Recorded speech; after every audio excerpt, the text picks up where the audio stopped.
Today, Laurie, we have another old school Islay dram.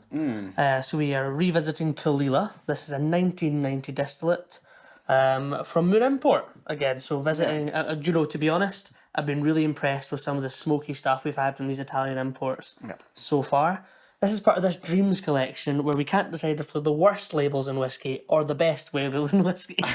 Yeah, it's kind of, it's like a Marmite label. You either love it or you hate it. So the Dreams collection was a collaboration between Pep Mongiardino, who's in charge of Moon Import, and Silvano Samaroli, who did Samaroli. Of course. Bottling at imports. These labels are great because they are crap. But the whiskey, from what we've tasted so far, has been quite tasty. Yeah. Particularly the smoky ones. I mean, do you feel... How difficult is it to make a bad smoky whiskey? Well, I think a lot of the stuff, a lot of the distilleries we've had from these imports, whether it be like Tamnavulin and Glengrants and Macallan's, with this being a 9-year-old Caol Ila, I'm not even blinking an eye at it. Yep. Because I know Islay whiskey can be really good young. Yeah. And also because peat can maybe, cover and hide some imperfections in whiskey generally as well. This one here is bottled in 99, which is a great year. Year I was born. And bottled at 45%. I struggle with kind of big peaty whiskies. I'm a little bit intimidated by a young Caol Ila, but I'm looking forward to it. I want it to be a big, impactful, flavourful. I want it to be big and dirty, even though it's that kind of medium level peat. And for somebody who does like smoky whiskey when the time is right, Caol Ila is like, it's like old faithful. Yeah. Never lets you down. You always say you've never really had a bad Caol Ila. No. Various ages, various cask types, it always gives you... I think it's quite a fun spirit because it is something we're seeing independently bottled a lot now. There's a lot of it. It really is it is the workhorse of Islay, producing over 6 million litres a year. Yeah, one of the corners of Johnny Walker. It is one of the corners of Johnny Walker for sure. Not like Talisker, which I mistakenly thought was a corner. But yeah, so it really is an important whiskey for actually all of the whiskey industry, because how many people are drinking Johnny Walker all over the world? Yeah. They won't know that Caol Ila's in it, but actually that's what brings the smokiness to your black label that you're drinking, every other day. Because I'm a little intimidated by peat, I immediately went to kind of Stephen King's It from the balloons here. Yeah, so it's like... I've decided it's quite a sinister label. Looking at the label, we know it's 9-year-old Caol Ila. It looks like a 9-year-old's birthday party invite with the balloons and the fun text. The Dreams series, I'm getting nightmares. There's a slight sinister edge to it as well. But I think looking at the colour of the liquids, it's going to be American oak. Which actually I think is a good thing in this situation. Yeah. Because we're not going to be too influenced by the cask. I think Caol Ila does work well with sherry. It works well with everything. Yeah. But this should be sort of Caol Ila in its purest kind of a classic interpretation, right? Exactly. We'll crack this open. Yeah. And see what we think. It's still quite affordable in general, Caol Ila, I think. Yeah. Obviously, Islay whiskey now comes with a bit of a premium, but compared to your Lafroigs and Ardbegs, Caol Ila's always... It's always been quite reasonable. Yeah. Let's have a look.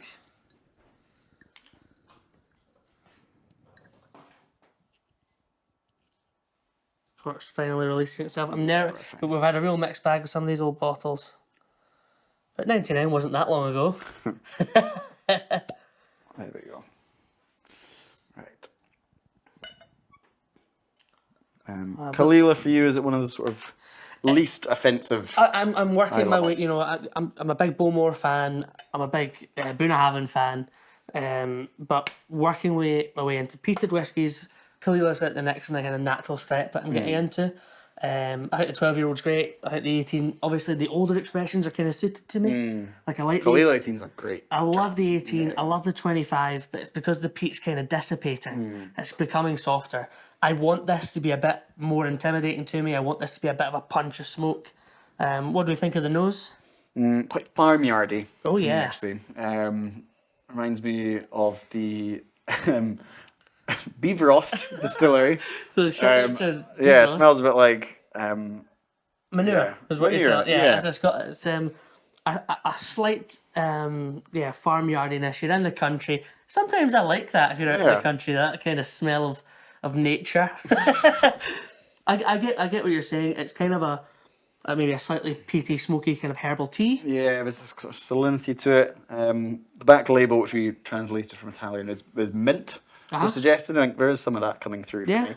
it is almost kind of like a kind of tomato vine, kind of green notes to it. It's like sort of mentholy, it's like toothpaste, which is quite odd. I'm hoping this is going to drink quite well at 45% as well.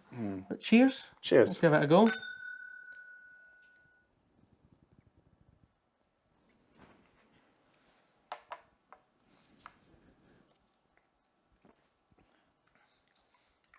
Wow. That's good. Big. It's again, because there's not much cask influence, it is a big, ashy Islay smoke. I don't get much coastal influence here because it's actually smokier than I remember most Caol Ilas being. Yeah. But again, maybe that's because it's young, it's quite unapologetic. Drinks well at the strength, I think, as well. Yeah, there's a lot going on. It's, it's a proper mouthful. Reminds me a little bit of something like La Chig 10. Okay. Actually, there's quite a dirty. Yeah. Quite a, maybe not ashtray smoke, that's the wrong word, but it's kind of just quite challenging if you're not in the mood for that. I think this is the kind of whiskey that I would struggle to kind of get beyond the peat and pick out some more kind of flavours because of just my inexperience with smoky whiskey. People who like Lafroig, Ardbeg, Lagavulin, some younger Caol Ilas would love this. Yeah. This is very classic Islay. It's very unapologetic peat smoke. But it's probably a bit much for what I would normally go for. Yeah.